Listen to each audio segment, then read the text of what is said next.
ఆదివారం సెలవని ప్రతి ఒక్కరికి తెలిసిందే కదా. అయితే ఈ ఆదివారం సెలవు బ్రిటిష్ పరిపాలన ఉండేటప్పుడు ఉండేది కాదు. అయితే ఎలా వచ్చిందని ప్రతి ఒక్కరికి డౌట్ ఉంటుంది కదా. అయితే నేను చెప్తా వినండి లాస్ట్ వరకు. అయితే బ్రిటిష్ పరిపాలన ఉండేటప్పుడు బ్రిటిష్ వాళ్ళ కింద ప్రతి రోజు మనం పని చేస్తూనే ఉండాలి. అయితే 1881లో నారాయణ మెగాజీ లోఖండే అనే ఈయన బ్రిటిష్ వారిని ఆదివారంగా సెలవు ప్రకటించాలని అయితే ఈయన అడిగారు. అప్పటికి బ్రిటిష్ వారైతే అస్సలు ఒప్పుకోలేదు. అప్పటికే చాలా మంది రోడ్లెక్కి ఇలా ఉద్యమాలు అయితే చేశారు. ఇలా ఎన్నో ఉద్యమాలు మరియు గొడవలు అయితే జరిగాయి. బ్రిటిష్ వారే తర్వాత సెలవుగా అయితే ప్రకటించారు ఆదివారాన్ని.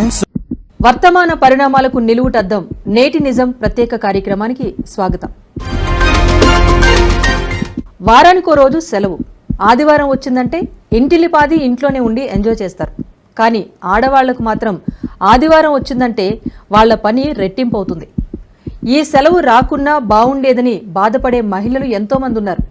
అలాంటి ఫ్రస్ట్రేషన్ల నుంచే ఆ మధ్య ఆదివారం ఆడవాళ్లకు సెలవు అనే సినిమా కూడా వచ్చింది.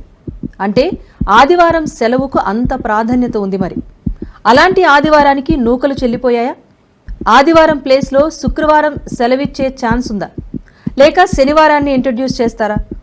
సనాతన ధర్మాన్ని ప్రమోట్ చేసే పనిలో బిజీగా ఉన్న మోదీ అండ్ టీం ఆదివారం సెలవుకు సెలవిచ్చి మరో వారాన్ని తీసుకొచ్చే ఆలోచన జరుగుతోందంట. ఇందుకు గత సార్వత్రిక ఎన్నికల సమయంలోనే బీజాలు పడ్డాయంట.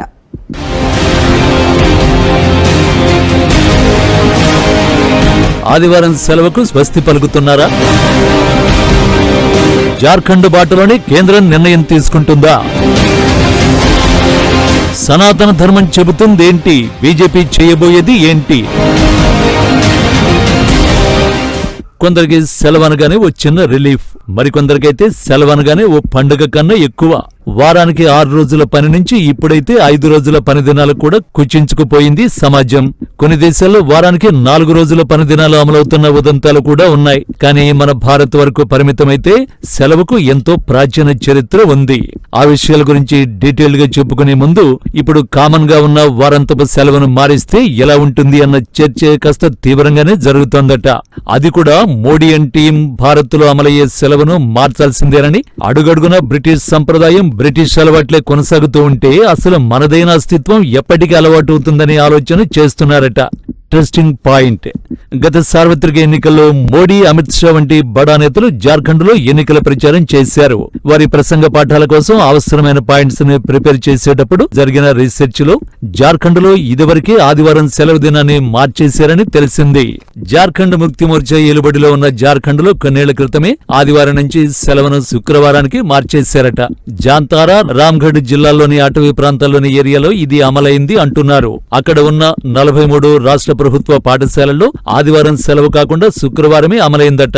అయితే ఎన్నికలకు 2 ఏళ్ల ముందే కళ్ళు తెరిచిన హేమంత్ సోరెన్ సర్కార్ మళ్లీ తన నిర్ణయాన్ని రద్దు చేసుకుని యథావిధిగా ఆదివారానికి మార్చేసిందట.